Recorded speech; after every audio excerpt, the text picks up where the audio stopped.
बच्चों आज हम लोग सेल के बारे में पढ़ेंगे। देखते हैं cell.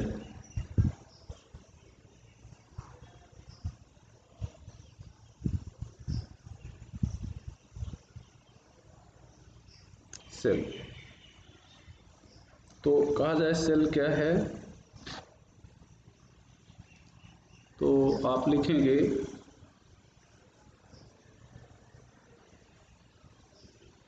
It is device which generate energy.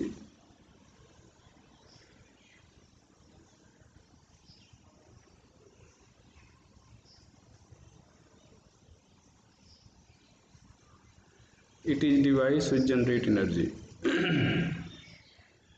Two type.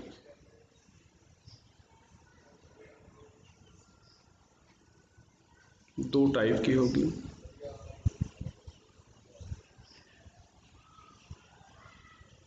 पहला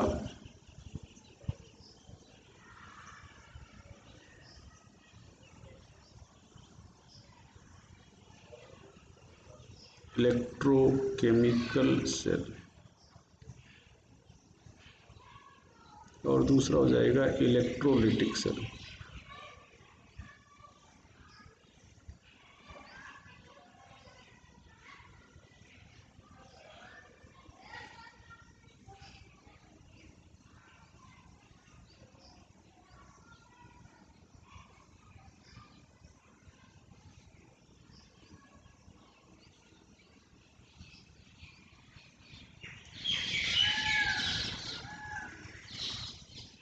यहाँ पर देखा जाए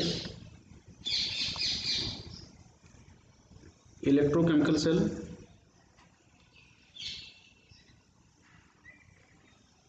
कन्वर्ट केमिकल एनर्जी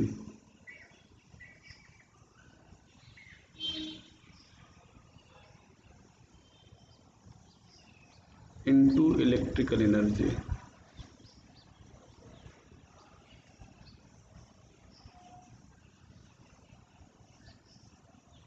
ये electrical energy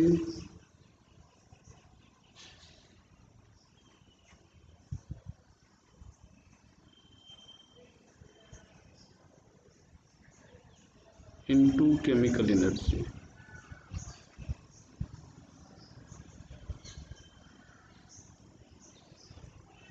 electrical energy into chemical energy. Second point,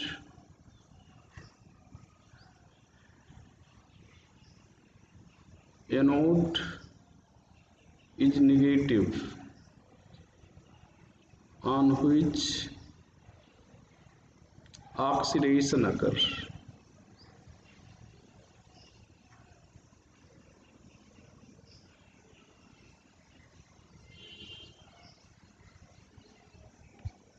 Second point,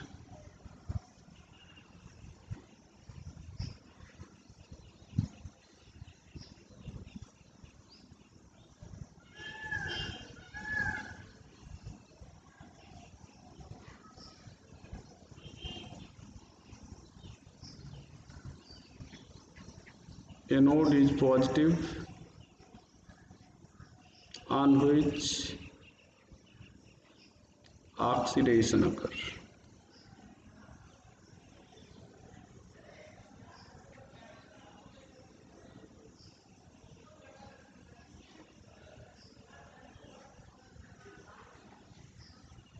Cathode is positive on which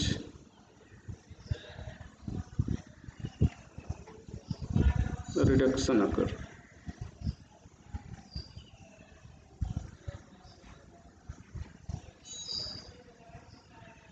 Cathode is negative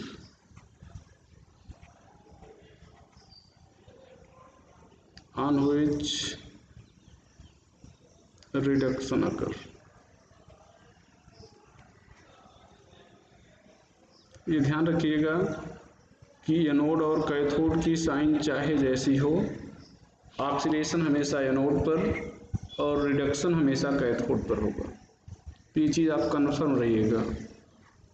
ये delta G यहाँ पर negative होता है, यहाँ पर डेल्टा जी पॉजिटिव होता है। तो जहाँ पर डेल्टा जी पॉजिटिव होता है वो प्रोसेस नॉन स्पॉन्टेनियस होता है। So cell reaction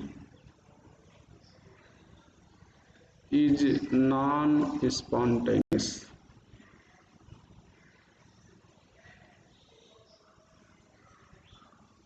So cell reaction is non-spontaneous. यहाँ पर so cell reaction is spontaneous.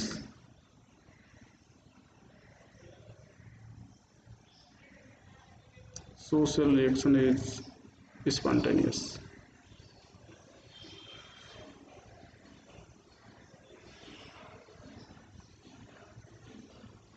ये हो जाएगा। अब हम लोग यहाँ पे चर्चा करेंगे इलेक्ट्रोकेमिकल सेल के बारे में।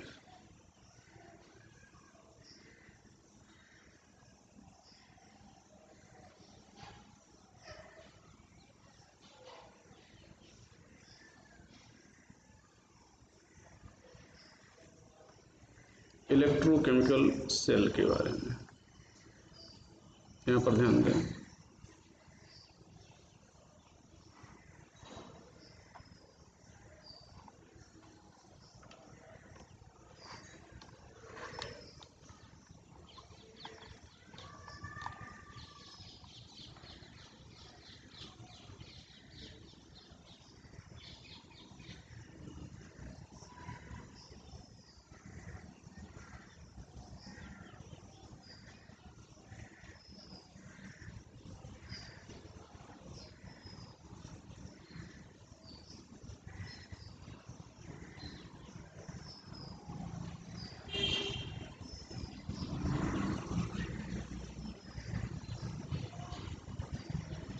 यहाँ पर दो कंटेनर होंगे, दोनों कंटेनर में एक एक मेटल रॉड लगी होगी। यहाँ पर जो मेटल रॉड होगी वो अपने ही इलेक्ट्रोलाइट में डिप होगी। यहाँ पर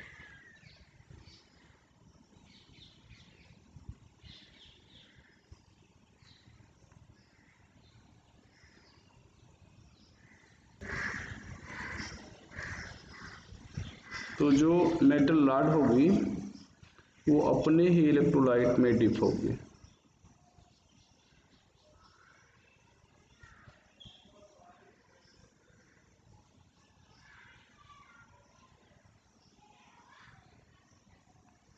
दोनों मेटल रॉड को वायर के थ्रू पोटेंशियोमीटर से जोड़ देंगे। दोनों के इलेक्ट्रोलाइट को एक इन्वर्टेड यू ट्यूब से कनेक्ट कर देंगे।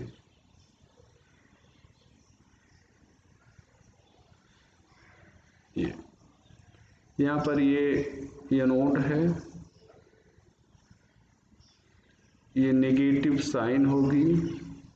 मान लो ये जिंक रॉड का बना है तो ये जिंक सल्फेट होगा।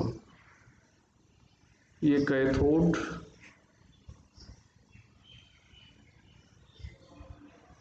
ये पॉजिटिव है, साइन है। मान लो ये कॉपर रॉड है तो इसको कॉपर सल्फेट में डिप कर देंगे, ये कॉपर सल्फेट होगा, ये जिंक सल्फेट होगा। ये जो इन्वर्टेड यू ट्यूब है इसको हम लोग साल्ट ब्रिज कहते हैं। यहाँ पर KCl, KNO3, NH4NO3 with paste of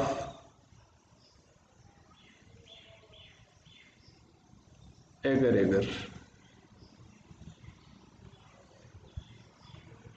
के पेस्ट। एगर बायोलॉजिकल प्रोडक्ट है जो एलगी से मिलता है। ये सारी चीज़ें इस ट्यूब में भरी होती हैं जिसको आप साल्ट ब्रिज कहते हो।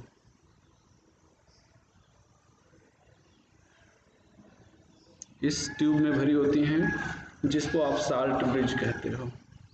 अब यहाँ पर चर्चा करें तो ये हो गया इस सेल के बारे में। ये पोटेंशियोमीटर है।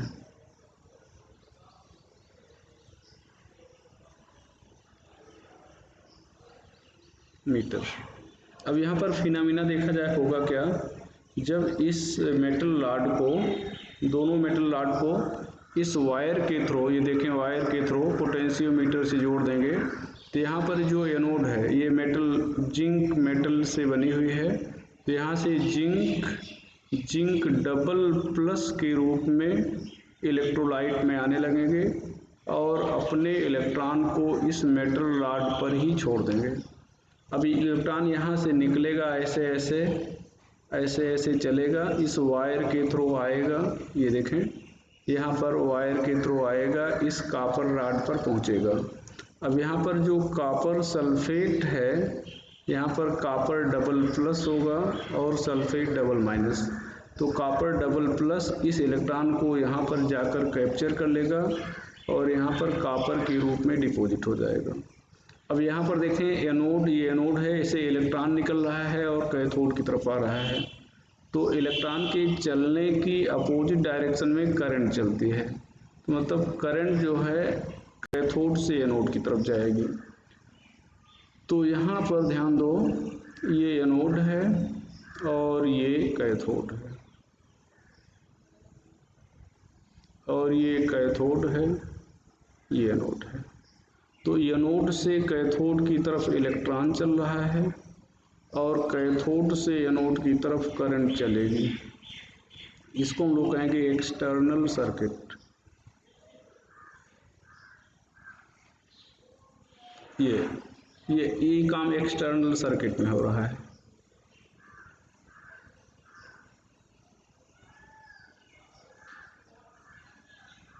तो अगर आपसे कहा जाए एक्सटर्नल सर्किट में क्या होता है, तो एनोड से कैथोड की तरफ इलेक्ट्रॉन और कैथोड से एनोड की तरफ करंट चलती है। लेकिन जितने आसानी से आपको बताया गया कि यहाँ से जिंक डबल प्लस के रूप में आएगा, अपने इलेक्ट्रॉन को यहाँ पर छोड़ देगा, इलेक्ट्रॉन एनोड से निकलेगा, कैथोड की तरफ आएगा, कैथोड पर कॉपर डबल प्लस जाकर कॉपर इलेक्ट्रॉन को कैप्चर करके कॉपर में डिपॉजिट हो जाएगा। इतना आसानी से काम होता नहीं है। आसानी से काम नहीं होता क्या मतलब, यहाँ पर देखें एनोड वाले साइड में जब जिंक डबल प्लस के रूप में आएगा, तो ये जो इलेक्ट्रोलाइट है पॉजिटिवली चार्ज हो जाएगा। ये पॉजिटिवली चार्ज इलेक्ट्रोलाइट, ये देखें यहाँ पर जिंक पॉजिटिवली चार्ज हो गया है जिंक प्लस के कारण, तो ये इस इलेक्ट्रॉन को यहाँ से निकलने नहीं देगा। अब इलेक्ट्रॉन यहाँ से निकल नहीं पाएगा। मान लो इलेक्ट्रॉन यहाँ से बच का कि कैथोड की तरफ चला आया है, तो ये सल्फेट डबल माइनस यहाँ पर देख रहे हैं जो, ये सल्फेट डबल माइनस उसको रिपेल कर देगा, सल्फेट डबल माइनस उसको पहुँचने नहीं देगा। तो कुल मिलाके इलेक्ट्रॉन एनोड से कैथोड की तरफ नहीं आ पाएगा, तो करंट भी कैथोड से एनोड की तरफ नहीं जा पाएगी। तो फिर इसलिए हम लोग साल्ट ब्रिज का उपयोग करते हैं। साल्ट ब्रिज क्या करता है, साल्ट ब्रिज करता क्या है भैया, साल्ट ब्रिज देख रहा है कि यहाँ पर ये जिंक डबल प्लस इस इलेक्ट्रॉन को जाने नहीं दे रहा है, तो यहाँ पर जो KCl है, यहाँ से K प्लस और Cl माइनस है, ये Cl माइनस है, तो ये अपने Cl माइनस को यहाँ से भेजेगा और इस जिंक डबल प्लस को न्यूट्रलाइज करा देगा। यहाँ पर जिंक डबल प्लस न्यूट्रल हो गया, तो इलेक्ट्रॉन अब यहाँ से निकल जाएगा और इधर से K प्लस आएगा, ये K प्लस आएगा, इस सल्फेट डबल माइनस को न्यूट्रलाइज कर देगा। तो अब इलेक्ट्रॉन यहाँ से आसानी से निकल भी सकेगा और यहाँ आ भी सकेगा। तो पहला अगर साल्ट ब्रिज के बारे में पूछा जाए, role of salt bridge, role of salt bridge, ये पहला काम इसका हुआ। साल्ट ब्रिज का अगर काम पूछा जाए,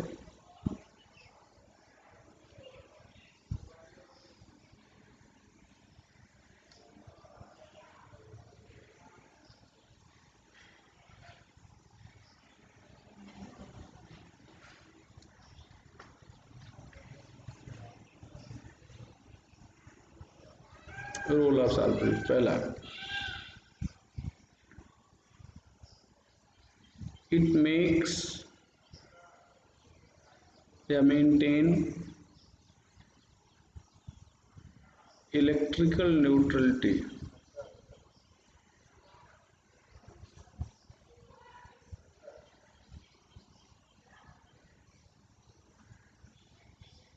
ऑफ बोथ हाफ सेल, दोनों हाफ सेल के इलेक्ट्रिकल न्यूट्रलिटी को मेंटेन करता है। दूसरा काम क्या करता है, ध्यान दो, it allow flow of current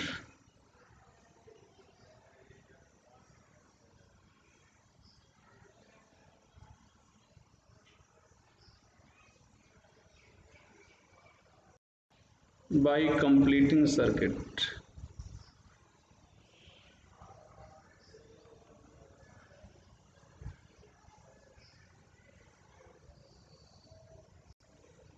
it allow flow of current by completing circuit। Third, circuit कैसे कंप्लीट कर रहा है, यहाँ पर ध्यान दें बेटा, यहाँ पर ये के प्लस अगर देखें, ये के प्लस है। अच्छा, एक हम KCl का एग्जाम्पल लें, जरूर नहीं KCl हो, KNO3 होगा, अमोनियम नाइट्रेट होगा, सबका वही काम है। के प्लस देखो एनोड से कैथोड की तरफ आ रहा है और Cl माइनस यहाँ पर कैथोड से एनोड की तरफ जा रहा है। तो इसका मतलब ये हो गया, अगर यहाँ पर ध्यान दें, यहाँ पर एनोड अगर हम लोग लिख दें एनोड, ये ध्यान दो, और ये हो गया कैथोड, ये कैथोड हो गया और ये हो गया एनोड। तो के प्लस कैथोड से एनोड की तरफ जा, एनोड से कैथोड की तरफ, और Cl माइनस एनोड से कैथोड की तरफ जा रहा है। तो अपोजिट साइड में जाने से सर्किट कंप्लीट हो रही है, और सर्किट कंप्लीट हो रही है तो करंट की फ्लो बनी हुई है। अच्छा, अब यहाँ पर ध्यान दें, पॉजिटिव आयन, ये पॉजिटिव चार्ज, ये पॉजिटिव चार्ज या आयन कह लें, एनोड से कैथोड की तरफ जा रहा है। तो जिधर पॉजिटिव आयन चलता है उसी साइड में करंट भी चलती है, तो करंट भी उसी साइड में जाएगी। और ध्यान दें, नेगेटिव आयन एनोड से कैथोड की तरफ माना जाएगा, तो नेगेटिव आयन कैथोड से एनोड की तरफ, ये नेगेटिव आयन। और देखो, करंट कैथोड से एनोड की तरफ चल रही है तो इलेक्ट्रॉन कैथोड से एनोड की तरफ चलेगा। इसको हम लोग कहेंगे इंटरनल सर्किट। तो किधर क्या चलता है किस सर्किट में, ये भी ध्यान रखिएगा।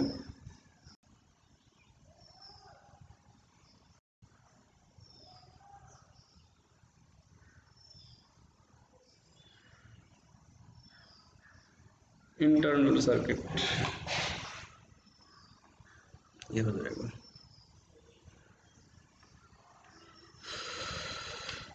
इट प्रिवेंट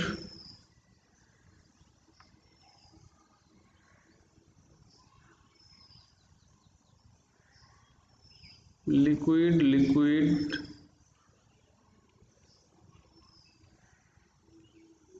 जंक्शन पोटेंशियल,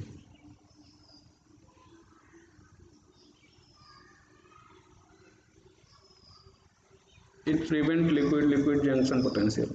तो ये लिक्विड जंक्शन पोटेंशियल को रोकता है। कैसे, यहाँ पर ध्यान दें, जब सेल फंक्शन में होती है तो यहाँ पर ऑस्मोटिक प्रेशर, एनोड की साइड में ऑस्मोटिक प्रेशर बढ़ता है और कैथोड की साइड में ऑस्मोटिक प्रेशर घटता है। यहाँ पर ऑस्मोटिक प्रेशर बढ़ रहा है, ये ऑस्मोटिक प्रेशर बढ़ रहा है। क्यों? क्योंकि ये मेटल रॉड से जिंक डबल प्लस में आएगा, तो जिंक डबल प्लस में आएगा तो कंसंट्रेशन बढ़ेगा, और कंसंट्रेशन डायरेक्टली प्रोपोर्शनल होता है ऑस्मोटिक प्रेशर के। तो कंसंट्रेशन बढ़ रहा है इसलिए ऑस्मोटिक प्रेशर बढ़ेगा। यहाँ पर कॉपर डबल प्लस, यहाँ पर जब कॉपर रॉड पर डिपॉजिट होगा तो कॉपर डबल प्लस का कंसंट्रेशन घटेगा, तो कंसंट्रेशन घटेगा तो ऑस्मोटिक प्रेशर घटेगा। मतलब जब सेल फंक्शन में होती है तो एनोड का ऑस्मोटिक प्रेशर बढ़ता है और कैथोड का ऑस्मोटिक प्रेशर घटता है। सॉल्वेंट लो ऑस्मोटिक प्रेशर से हाई ऑस्मोटिक प्रेशर की तरफ जाता है, तो कैथोड का ऑस्मोटिक प्रेशर घट गया, एनोड का बढ़ गया।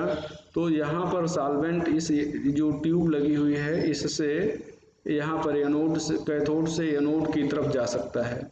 तो कैथोड से एनोड की तरफ अगर जा सकता है तो फिर यहाँ पर ये ध्यान दें, अगर ये न्यूट्रल नहीं हुआ है तो यहाँ पर सल्फेट डबल माइनस आएगा और यहाँ पर जिंक डबल प्लस से मिलेगा। मतलब पॉजिटिवली चार्ज इलेक्ट्रोलाइट से नेगेटिवली चार्ज इलेक्ट्रोलाइट मिल जाएगा तो एक इलेक्ट्रिकल डबल लेयर बन जाएगी। इलेक्ट्रिकल डबल लेयर बनने से एक पोटेंशियल सेटअप होगा जिसको लिक्विड लिक्विड जंक्शन पोटेंशियल कहेंगे। लिक्विड लिक्विड जंक्शन पोटेंशियल क्यों कह रहे हैं? क्योंकि ये पोटेंशियल सेटअप हो रहा है जहाँ पर दो लिक्विड आपस में कांटेक्ट कर रहे हैं। तो जंक्शन का मतलब मिलना, और को कौन मिल रहा है? दो लिक्विड मिल रहे हैं। तो लिक्विड लिक्विड का जंक्शन जहाँ पे हो रहा है वहाँ पर पोटेंशियल सेटअप हो रहा है, इसलिए लिक्विड लिक्विड जंक्शन पोटेंशियल कह रहे हैं। लेकिन ये सेट नहीं होने देता क्योंकि दोनों लिक्विड को पहले से ही न्यूट्रलाइज कर देता है, तो ये लिक्विड लिक्विड जंक्शन पोटेंशियल यहाँ पर सेट नहीं हो पाता है। ये हो जाएगा भैया। तो ये हो गया साल्ट ब्रिज का रोल। अगर मेन फंक्शन पूछा जाए तो ये हो जाएगा पहला फंक्शन, ये मेन फंक्शन है। सब में से केवल एक बताना है तो आप पहले बताएंगे। यहाँ पर नोट करके, या nature of salt used in salt bridge। तो साल्ट ब्रिज में जो साल्ट यूज हो रहे हैं उनका नेचर क्या होना चाहिए? आप कोई भी लेंगे या कुछ विशेष होंगे? तो कुछ विशेष ही ले सकते हैं, आप कोई भी साल्ट नहीं ले सकते। पहला, size of cation and anion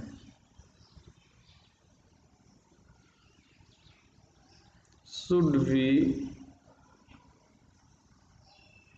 nearly same so that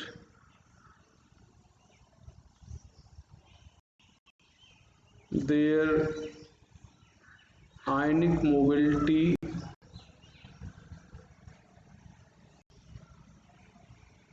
or transport number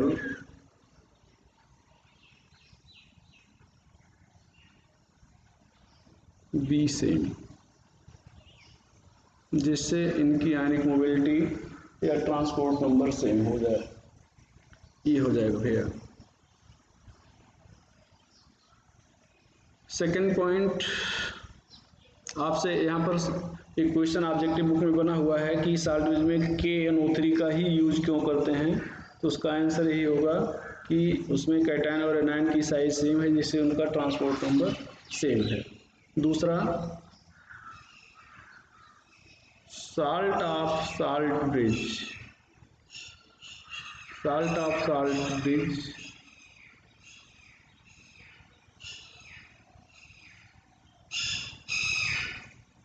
should not react with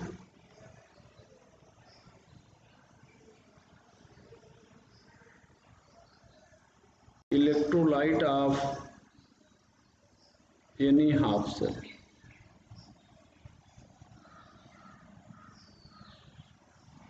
किसी भी हाफ सेल के इलेक्ट्रोलाइट से साल्ट ब्रिज को रिएक्ट नहीं करना चाहिए। इलेक्ट्रोलाइट आते नहीं हाफ सेल, रिएक्ट न करने का था उसको प्रेसिपिटेट में कन्वर्ट न करें। तो ये दो काम होना चाहिए। यहाँ पर नोट करके एक हम आपको और बताना चाहेंगे नोट पॉइंट में।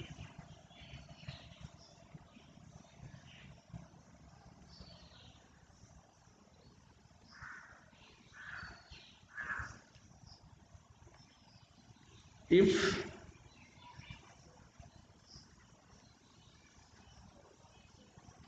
towards anode electrolyte of Ag plus Tl plus RH double plus is taken,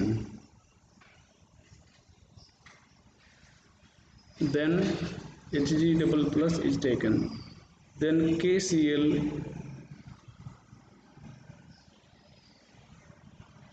should not be used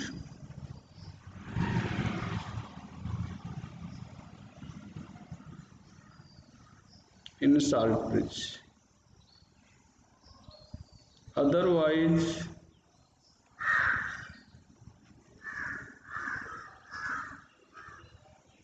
precipitate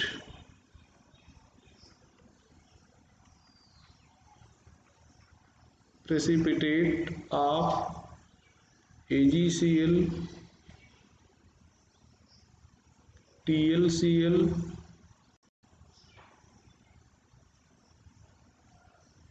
and HgCl2 is obtained.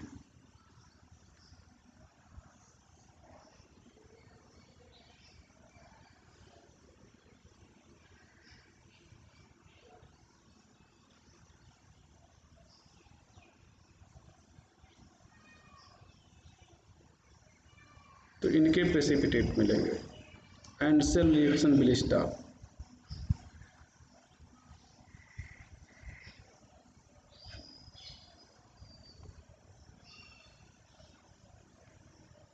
Cell reaction will stop, cell reaction रुक जाएंगे.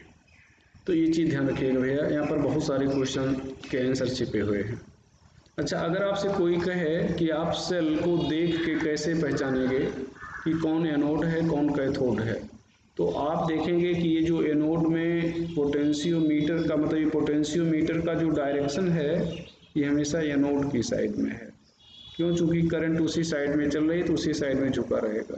तो जिस साइड में pointer झुका हुआ है potentiometer का, इसका मतलब वो एनोड है. तो सेल को देख के आप इस तरह से पहचान सकते हैं. चलो, अब यहाँ पर हम लोग सेल रिएक्शन के बारे में देखें. अच्छा, एक और पॉइंट, ये शायद नोट करके हम लोग लिख रहे थे. हाँ, ये नोट करके पहला पॉइंट हो गया. नोट करके अगर दूसरा पॉइंट पूछा जाए यहाँ पर, if salt bridge is removed, if salt bridge is removed, then potential will drop at once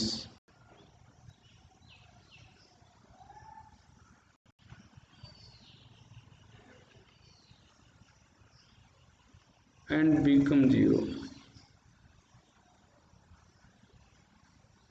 potential will drop at once and become zero. तो ये ध्यान रखिएगा, ड्रॉप एट वंस है, यहाँ पर ये नहीं धीरे धीरे गिरेगा. इस चीज को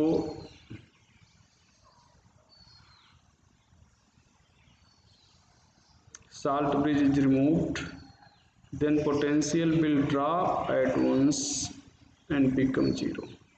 चलो भैया, अब आगे हम लोग चर्चा करेंगे सेल रिएक्शन पे.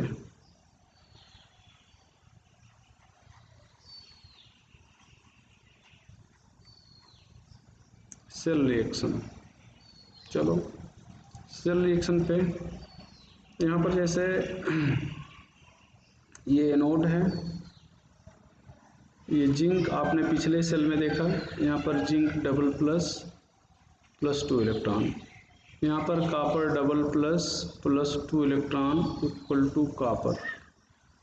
ये तो ये ऑक्सीडेशन हाफ सेल रिएक्शन है, ये रिडक्शन हाफ सेल रिएक्शन है, सेल रिएक्शन.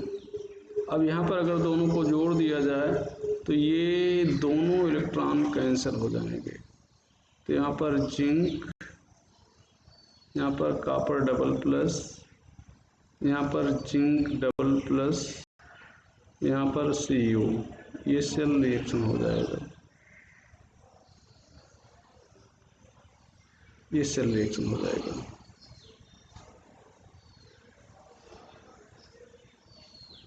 ये तो आई cell reaction is obtained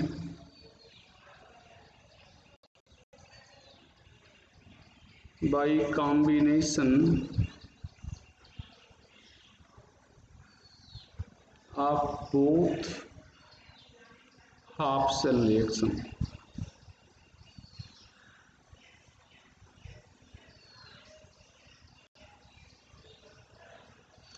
combination of both half cell reaction, ये हो जाएगा।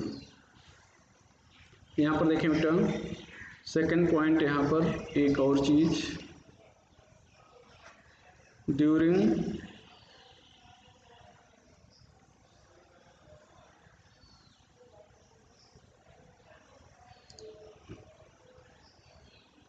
writing cell reaction,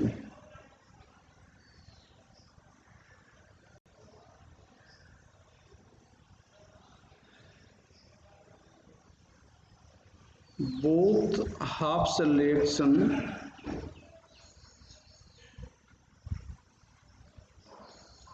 should be multiplied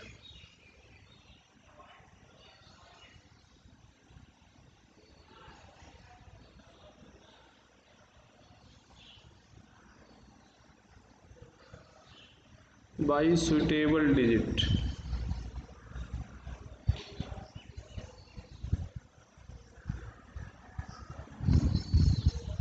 multiplied by suitable digit,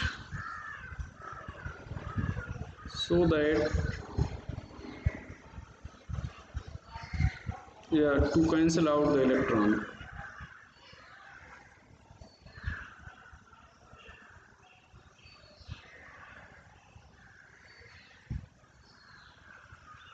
Cancel out the electron, cancel out the electron. यहाँ पर ध्यान दें, जैसे मान लो फॉर एग्जांपल यहाँ पर ये जिंक है, ये ऑक्सीडाइज हुआ जिंक डबल प्लस 2 इलेक्ट्रॉन में, यहाँ पर silver plus electron equal to silver है, यहाँ पर ये 2 इलेक्ट्रॉन देख रहे हैं और यहाँ पर ये 1 इलेक्ट्रॉन देख रहे हैं, इसको हम लोग 2 से मल्टीप्लाई करेंगे। अब इसको हम लोग जोड़ेंगे तो ये इलेक्ट्रॉन यहाँ से, ये इलेक्ट्रॉन यहाँ से कैंसिल हो जाएगा। अब यहाँ से जिंक ये 2Ag प्लस, यहाँ पर जिंक डबल प्लस, यहाँ पर 2Ag, ये हो जाएगा, ये सेल रिएक्शन हो जाएगा। तो ये ऑक्सीडेशन हाफ सेल रिएक्शन था, ये रिडक्शन हाफ सेल रिएक्शन था, ये हो जाएगा। तो आपको सेल रिएक्शन लिखना सिखा दिया गया, सुटेबल डिजिट से मल्टीप्लाई करने के। रिप्रेजेंटेशन ऑफ सेल,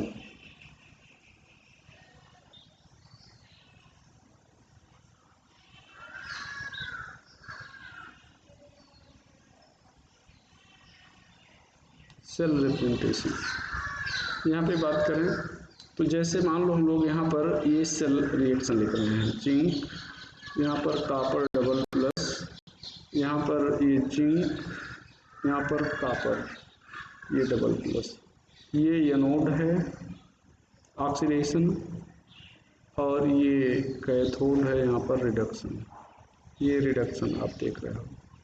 या फिर से लिख दें इसको,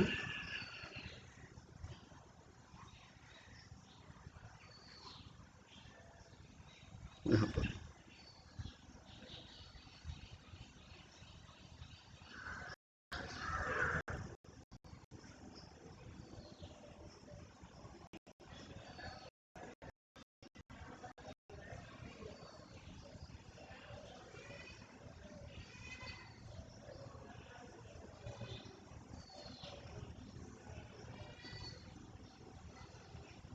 ये ऑक्सीडेशन है और ये रिडक्शन है।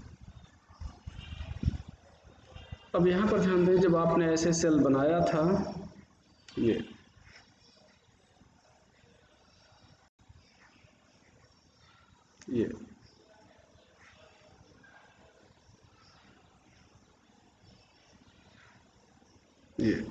तो ये यहाँ पर ये पार्ट था ऑक्सीडेशन जो आपने बाईं साइड में लिखा है, ये पार्ट था रिडक्शन हाफ सेल, मतलब ये कैथोड था जहाँ पर रिडक्शन होता है, ये एनोड था जहाँ पर ऑक्सीडेशन होता है। तो ये ऑक्सीडेशन है, ये रिडक्शन है, तो इसका मतलब ऑक्सीडेशन हाफ सेल जो है वो बाईं साइड में है, तो यहाँ पर जब आप लिखेंगे तो यहाँ पर ध्यान दें, इसको इस तरह से लिखेंगे जिंक जिंक डबल प्लस, यहाँ पर कॉपर डबल प्लस, यहाँ पर कॉपर लिखेंगे।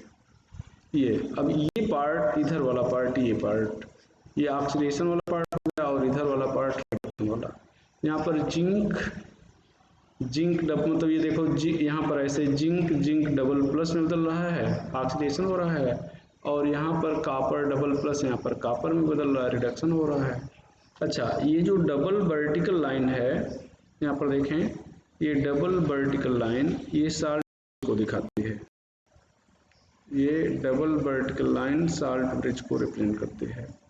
ये single vertical line represent the point, represent the point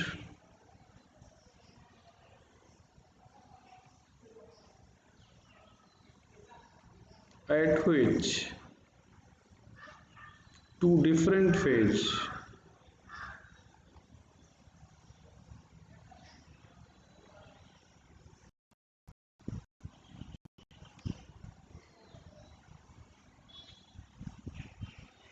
are in contact, two different phase are in contact। जहाँ पर दो डिफरेंट फेज कांटेक्ट में होते हैं उसको हम लोग सिंगल वर्टिकल लाइन से। कई बार जो कंसंट्रेशन होता है यहाँ पर मोलरिटी के रूप में, मोलर कंसंट्रेशन यहाँ पर आयन के रूप में नीचे दिखाएंगे, तो यहाँ पर ये कंसंट्रेशन दिखाया जाता है। और ये एनोड है, तो एनोड नेगेटिवली चार्ज इलेक्ट्रोड है, तो यहाँ पर कई बार ये नेगेटिव साइन और यहाँ पर कई बार ये पॉजिटिव साइन काफ़ी ऊपर लिखेंगे, इसलिए जिससे ये न लगे कि इस जिंक के ऊपर चार्ज हमने लगा दिया है या कॉपर के ऊपर। ये पॉजिटिव साइन और नेगेटिव साइन काफ़ी ऊपर लगा देते हैं, तो ये बताता है कि एनोड का साइन है और ये कैथोड का साइन है। ये सेल रिप्रेजेंटेशन हो गया। अब यहाँ पर एक क्वेश्चन के रूप में रिप्रेजेंट सेल, ये क्वेश्चन के रूप में अगर देखें हम लोग,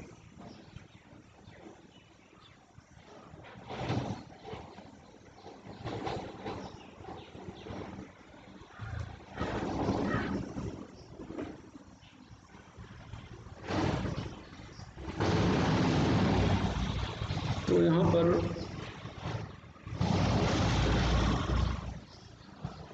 represent cell in which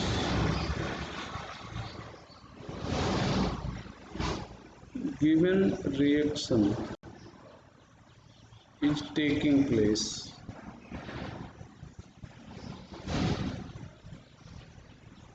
given reaction is taking place,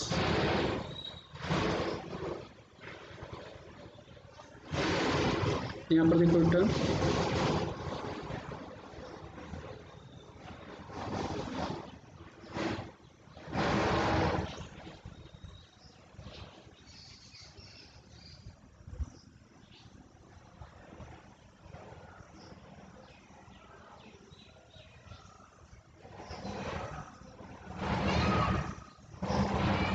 अब यहाँ पर ध्यान दें, जिंक का ऑक्सीडेशन हो रहा है, ऑक्सीडेशन हो रहा है मतलब ये लेफ्ट हैंड साइड में रहेगा।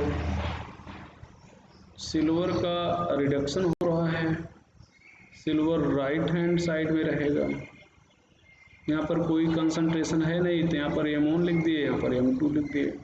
एक चीज़ आपको और बता दें कि यहाँ पर कोफिशिएंट सिल्वर के पहले Ag+ के पहले कोफिशिएंट 2 लिखा गया है, तो सेल रिप्रेजेंटेशन में हम लोग कोफिशिएंट का यूज नहीं करते हैं, तो यहाँ पर नोट करके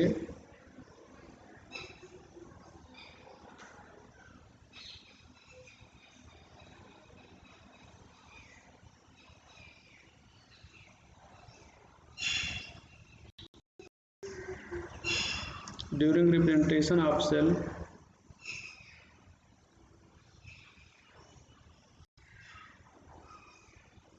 coefficient is not used, during representation of cell coefficient is not used, ये हो जाएगा। चलो अब हम लोग इलेक्ट्रोड पोटेंशियल देखेंगे।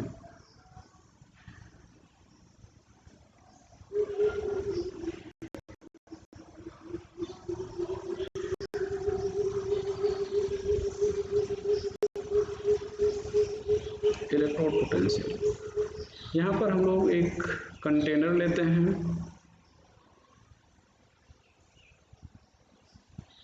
उसमें एक मेटल रॉड डिप कर देते हैं अपने ही इलेक्ट्रोलाइट में। तो जब किसी मेटल रॉड को उसके इलेक्ट्रोलाइट में डिप किया जाता है, उस पर दो टाइप का फोर्स लगता है। एक इलेक्ट्रोलिटिक सॉल्यूशन प्रेशर होता है, इलेक्ट्रोलिटिक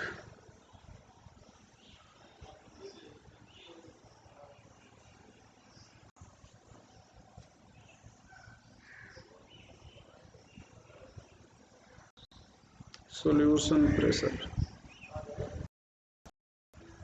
और दूसरा होता है ऑस्मोटिक प्रेशर।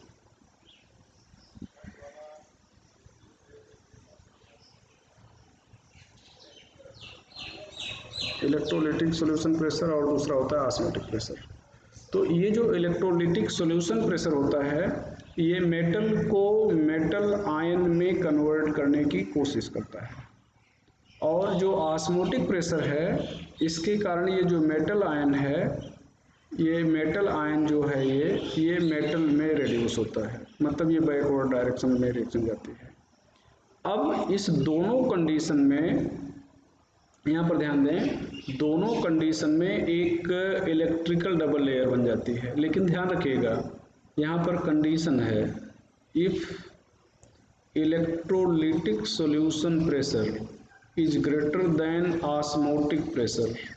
अगर electrolytic solution pressure osmotic pressure से ज़्यादा है, तो ये फॉरवर्ड डायरेक्शन में रिएक्शन जाएगा, मतलब एम डबल प्लस में बदलेगा ऑक्सीडेशन पोटेंशियल में। Then potential setup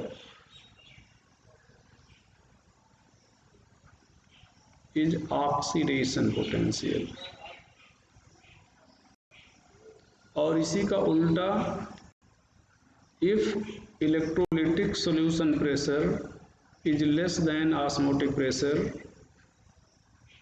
then potential setup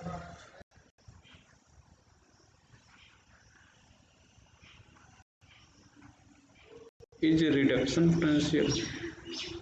तो ऑस्मोटिक प्रेशर अगर ज़्यादा है या ऑस्मोटिक प्रेशर ज़्यादा है, तो मेटल आयन को फाइनली रिड्यूस करेगा। अब समझें थोड़ा सा होता क्या है, यहाँ पर ध्यान दें बेटा। यहाँ पर मान लें इलेक्ट्रोलिटिक सॉल्यूशन प्रेशर ज़्यादा है, तो ज़्यादा है तो ये यहाँ पर मान लो ये जिंक रॉड है, सपोज करो ये जिंक रॉड है, तो जिंक रॉड यहाँ पर जिंक डबल प्लस के रूप में, जिंक रॉड से zinc ion zinc double plus के रूप में आने लगेंगे और अपने इलेक्ट्रॉन को यहाँ पर छोड़ देंगे। तो जब अपने इलेक्ट्रॉन को यहाँ पर छोड़ देंगे, देखें ये अपना इलेक्ट्रॉन यहाँ पर छोड़ दिए, तो यहाँ पर ये जो रॉड है ये नेगेटिवली चार्ज हो गई, रॉड नेगेटिवली चार्ज हो गई, और ये जिंक डबल प्लस को अट्रैक्ट करेगी, यहाँ पर जिंक डबल प्लस को अट्रैक्ट करेगी। तो जिंक डबल प्लस को अट्रैक्ट, यहाँ पर एक अपोजिटिवली चार्ज लेयर हो जाएगी। अपोजिटिवली चार्ज लेयर के कारण एक पोटेंशियल सेटअप होगा, जिसको हम लोग ऑक्सीडेशन पोटेंशियल कहेंगे।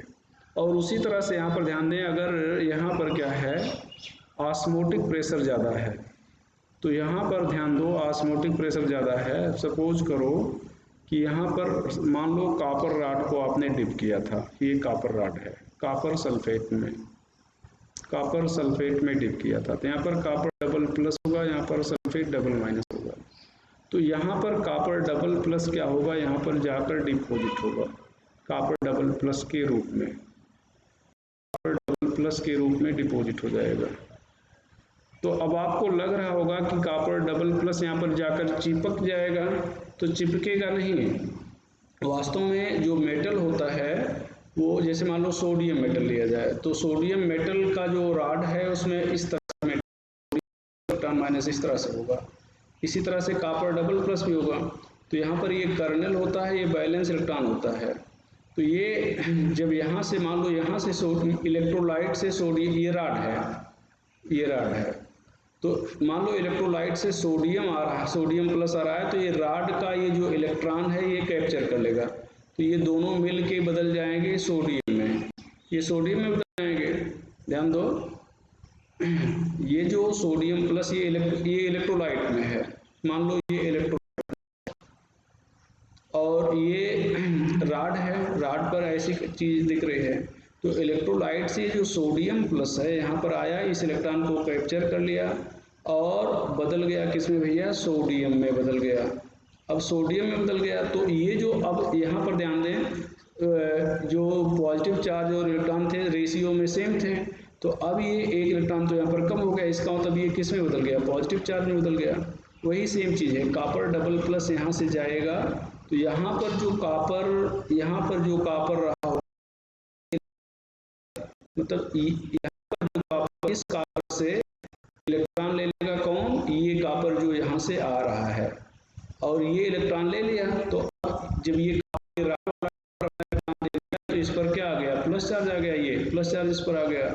और जो इलेक्ट्रोलाइट वाला कॉपर आया था, चूंकि इससे राड ले लिया, मतलब इलेक्ट्रॉन ले लिया राड वाले से, तो राड वाला तो प्लस चार्ज में बदल गया और ये इलेक्ट्रोलाइट वाला कॉपर में बदल गया। तो इस तरह से यहाँ पर कॉपर डिपॉजिट हो गया। अब ऐसा नहीं कि कॉपर डबल प्लस सीधे जाकर यहाँ पर ऐसे चिपक गया, नहीं, खैर, तो कॉपर डबल प्लस यहाँ पर आकर डिपॉजिट हो गया, तो ये राड पॉजिटिवली चार्ज हो गई। और ये सल्फेट डबल माइनस को अट्रैक्ट करेगी, तो यहाँ पर फिर एक इलेक्ट्रिकल डबल लेयर बनेगी, फिर एक इलेक्ट्रिकल डबल लेयर बनेगी, फिर पोटेंशियल सेटअप होगा, फिर इसको हम लोग कहेंगे रिडक्शन पोटेंशियल।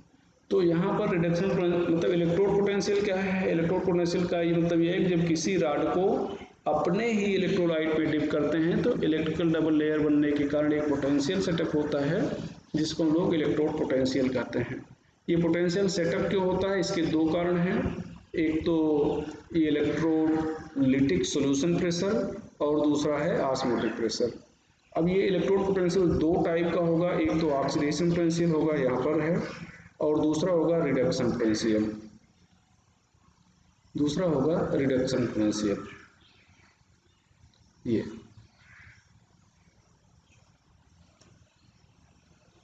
तो ऑक्सीडेशन पोटेंशियल कब सेटअप होगा, जब इलेक्ट्रोलिटिक सॉल्यूशन प्रेशर ज़्यादा है, और रिडक्शन पोटेंशियल कब सेटअप होगा, जब ऑस्मोटिक प्रेशर ज़्यादा है।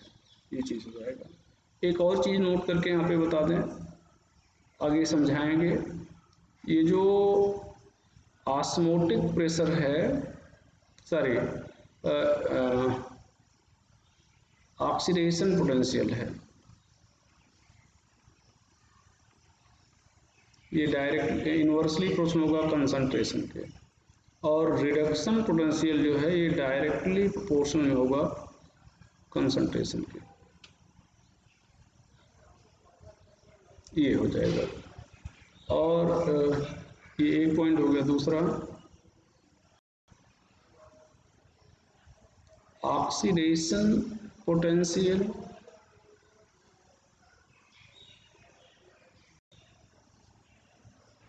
and reduction potential of any element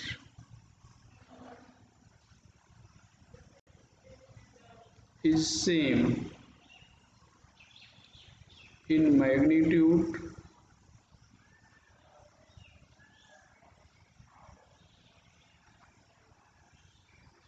but opposite in sign।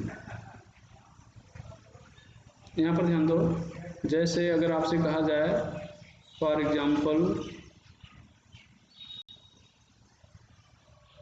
if oxidation potential of zinc is X volt,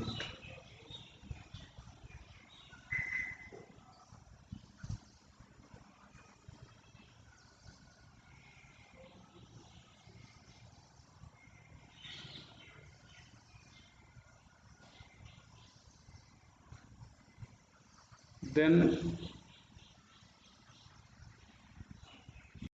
reduction potential of zinc is minus X volt। ये हो जाएगा।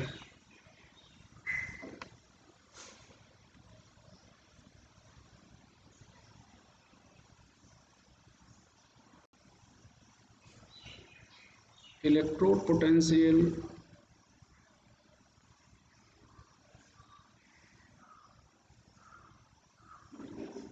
Depends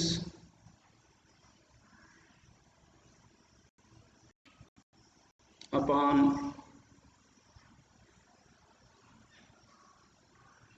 nature of electrode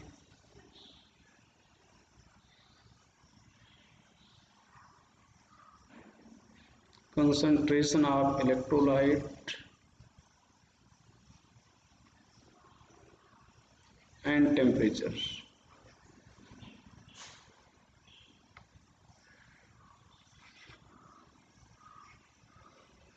If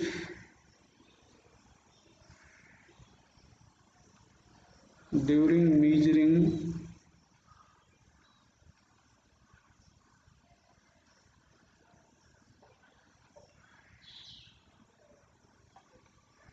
electrode potential, concentration of electrolyte is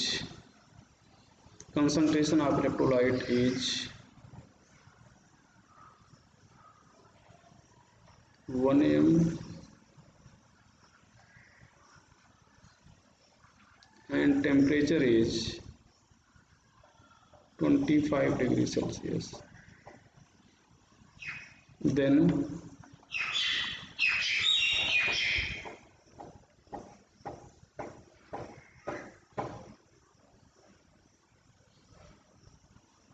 electrode potential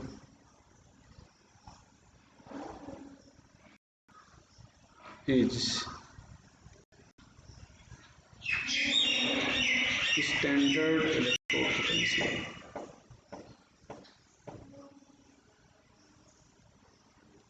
ये यहाँ पर note करके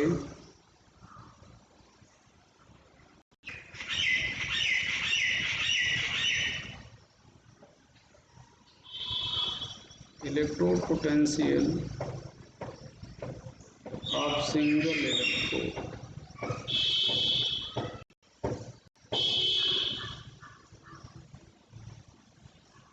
cannot be measured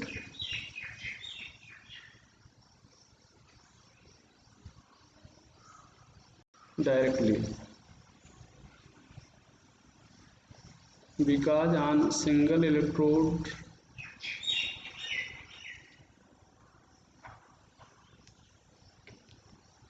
either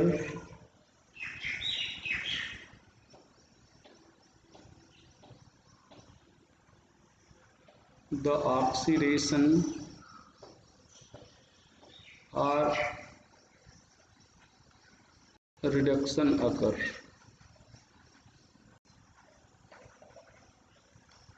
and none of them can proceed singly.